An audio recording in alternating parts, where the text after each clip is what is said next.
आहे बच्चू कडू यांनी केलेल्या वक्तव्यासंदर्भात आता रवी राणांना घाबरावं लागेल। बच्चू कडू यांनी रवी राणांवर खोचक टीका केलेली आहे। आता रवी राणांना घाबरावं लागेल असं म्हणत बच्चू कडू यांनी रवी राणांवर टीका केली आहे।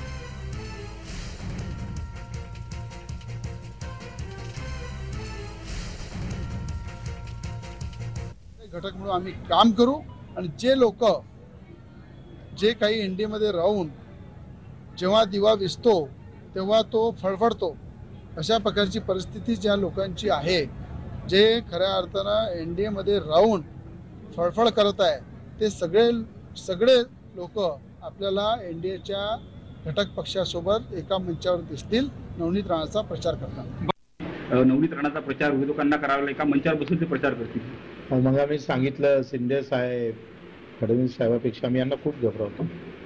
खूप भीतीचं वातावरण तयार झालं। त्यांनी सांगितलं का मंचगाव राज लागल, मोठी भीती आहे। कार्यकर्त्याचे फोन आले म्हणे बच्चू काही करून, एवढी मोठी हस्ती काही करू शकतो, उद्या आपल्या जीवाला धोका निर्माण होऊ शकते, एखादी चौकशी लावू शकते।